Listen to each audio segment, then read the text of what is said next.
Lucas 9, versículo 57 en adelante, nos dice: yendo ellos, uno le dijo en el camino: Señor, te seguiré a donde quiera que vayas. Y Jesús le dijo: las zorras tienen guaridas y las aves de los cielos nidos, mas el Hijo del Hombre no tiene donde recostar su cabeza. Y dijo otro: sígueme.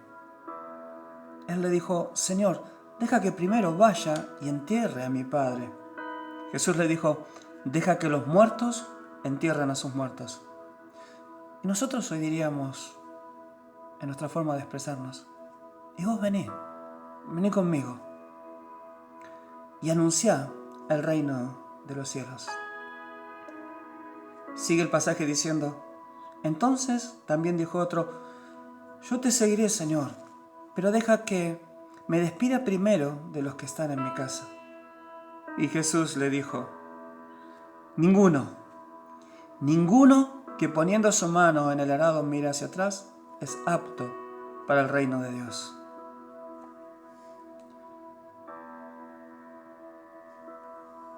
Seguramente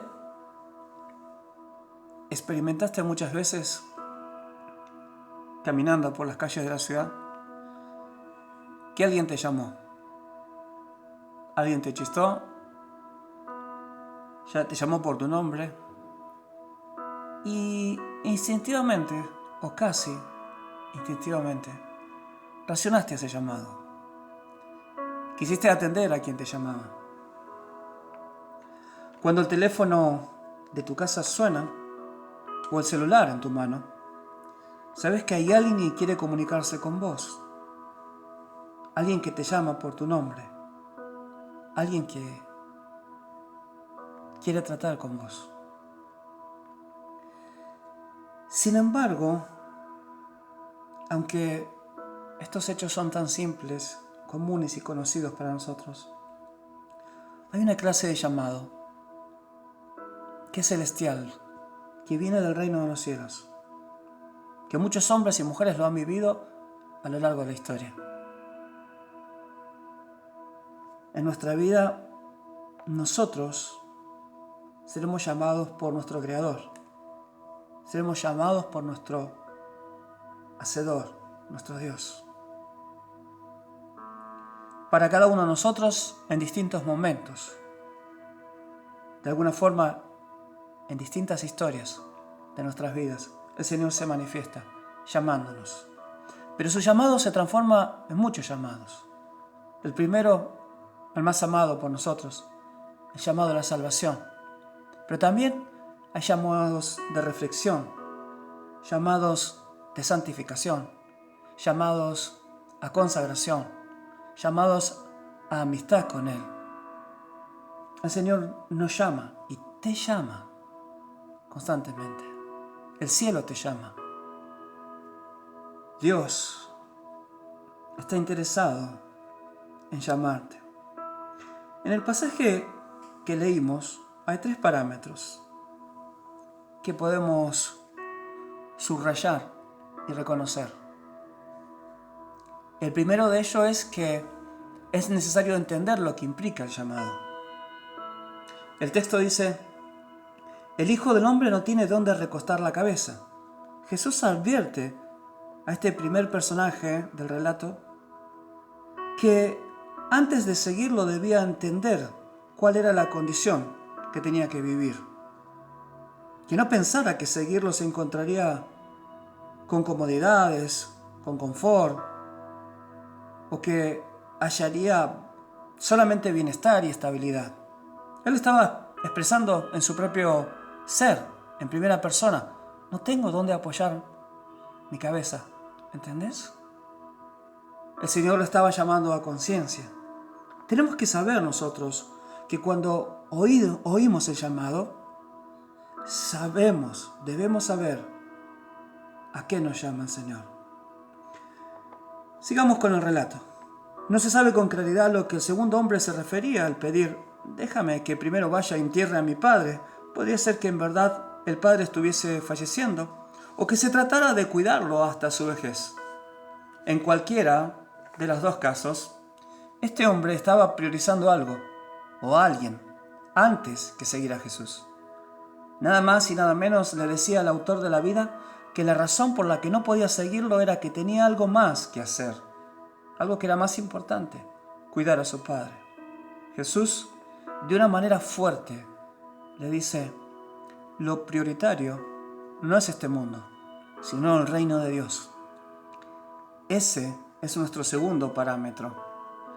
Saber que, aparte de los costos de responder al llamado, debe haber una conciencia del reino de los cielos. Toda la Escritura nos habla de él. El apóstol Pablo nos dice que pensemos en el reino de los cielos. Jesús, en sus evangelios, nos relata muchas veces el reino de los cielos. Y nosotros, al ser llamados por este reino de los cielos, debemos ser condescendientes a los deseos de Dios. Alimentarnos de Él. Saber que Él quiere de una o de muchas formas revelarnos el reino de los cielos.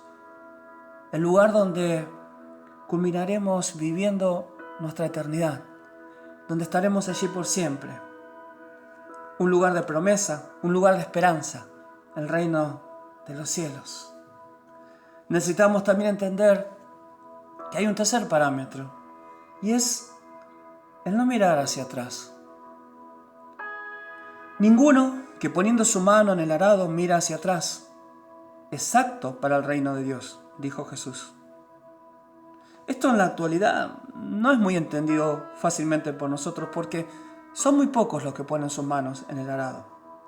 Pero imaginemos por un instante que estamos hace 2000 años atrás, viajemos en el tiempo y estamos allí, en un campo, en la tierra, arando con nuestro mejor buey y arado.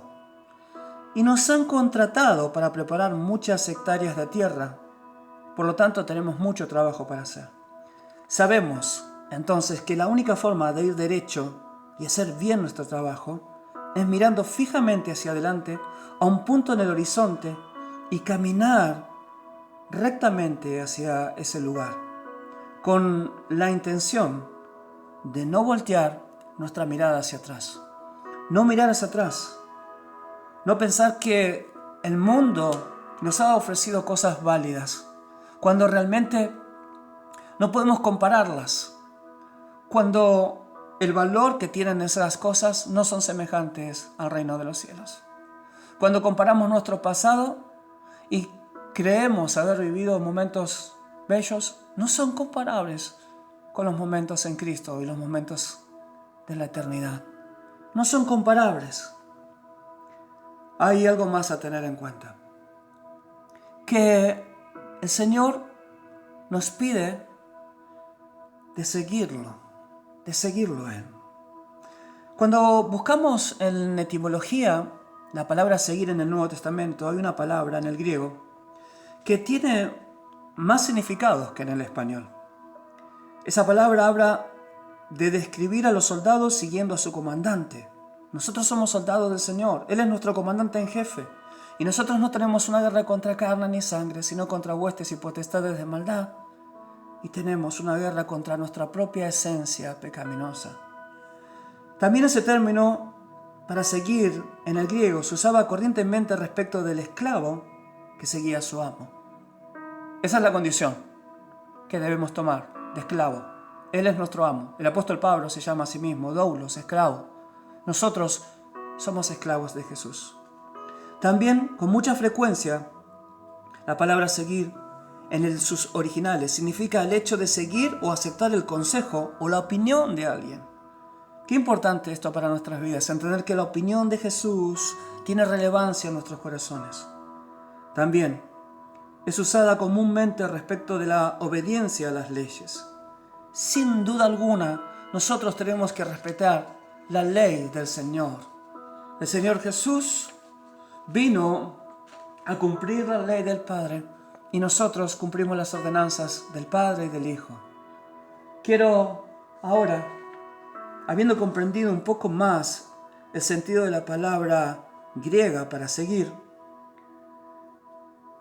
ver lo que implica seguirle y cómo algunos personajes bíblicos nos muestran esta realidad. Vamos a ver cómo Abraham siguió a Dios en este caso. El padre de la fe, Abraham. Génesis 2:1 dice: pero Yahvé había dicho a Abraham: vete de tu tierra y de tu parentela y de la casa de tu padre a la tierra que te mostraré. 3 cosas el Señor le pidió a Abraham, quien después se llamaría Abraham. Deja tu país, pues esta tierra está llena de idolatría y pecado. Deja a tus parientes, quienes están totalmente contaminados con las costumbres de este lugar. Y te irás donde yo te diga, confiando en mí, yo te guiaré y marcaré tu destino. Estas 3 cosas son muy semejantes a lo que te relaté de los parámetros de Lucas 9. El llamado a Abraham requiere que entienda lo que amerita salir de la tierra donde él estaba. Al igual que nosotros, es comenzar de nuevo, empezar una historia de nuevo. Entender que no es prioridad el estar con la familia, ni el entorno cotidiano, ni las cosas que poseemos, ni nuestra nación, sino, por sobre todas las cosas, seguir a Jesús. Cuando Dios llama, quiero decirte, siempre lo hace para mejor. Siempre. No cuestiones sus métodos, ni sus formas. Él siempre va a estar viendo el futuro y conociendo el fin de cada una de las cosas. Nunca nosotros podríamos amar a las personas más de como Él las ama. Esto quiere decir que todo es un camino, un proceso en la voluntad de Él. Quiero citar a alguien más del Antiguo Testamento, que es Moisés. Estando pastoreando un día, llegó al monte Horeb, donde se encontró con una zarza encendida en llamas. Era Dios mismo manifestándose, revelándose. Un fuego que ardía, pero no consumía al arbusto que era seco. Al acercarse, al ver esta visión, el Señor habló y le dijo: Moisés, Moisés. Y él respondió: heme aquí. Para nosotros eso sería hoy: acá estoy, Señor, acá estoy.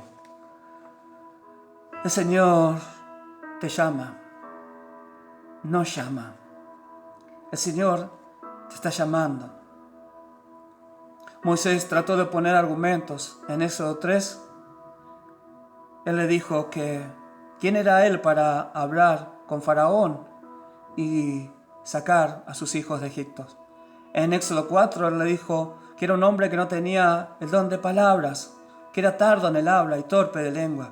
Pero ninguno de sus argumentos sirvió para alejarlo de la voluntad de Dios. Obedeció al llamado, como nosotros debemos obedecer. Y para esto quiero citarte Job 42. ¿Es sabiduría contender con omnipotente?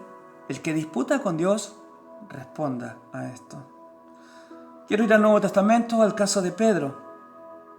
Pedro se encontró con Jesús. El llamado de Jesús para Simón en ese entonces se realiza en medio de todo un acontecimiento. Uno de los milagros icónicos del Mesías, la pesca milagrosa. Este era pescador de hacía mucho tiempo, con experiencia, pero sin embargo no podía pescar. Él venía con las manos vacías, como nosotros vamos al Señor. Mientras el Señor le pide que tire las redes y que vaya con su barca mar adentro. La barca es lo que representa la vida para nosotros. Él posteriormente, en Lucas capítulo 5, él le pide que le preste la barca y él predicó en ella. Que nosotros podamos entregarle la barca al Señor, nuestras vidas, para que el Señor pueda predicar con nuestras vidas, que el Señor pueda predicar con los hechos de nuestras vidas. El Señor tiene propósitos estables con nosotros. Pablo, el apóstol. Hablemos un poquito de él. Él era un joven fariseo, maestro y perseguidor de los cristianos, así como muchos de nosotros fuimos perseguidores de los cristianos.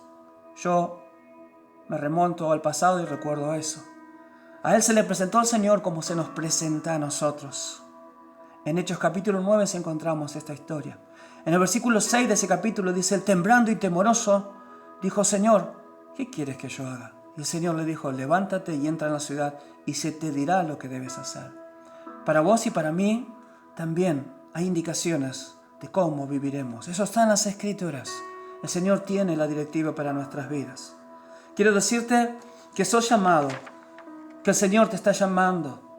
Si ya respondiste a tu teléfono o al celular, como te dije al principio, es hora de responder al llamado de Dios, de responder a las Escrituras y sacar un dilema de encima. ¿Qué harás con ese llamado? Necesitas arrepentirte, nacer de nuevo, santificarte, capacitarte, pero todo esto llevará a un fin, vivir para Él y servirle para el reino de los cielos. Dios te está llamando. 3 cosas debes recordar. Entender que debes entender la prioridad del llamado, lo que cuesta seguir a Jesús. Que la prioridad no es el mundo, sino el reino de Dios, y que tu mirada debe estar fija en la obra de Dios, en su obra y en la obra de Dios, la cual debes hacer vos. Responderle al Señor, decirle: Señor, heme aquí estoy, Señor, heme aquí.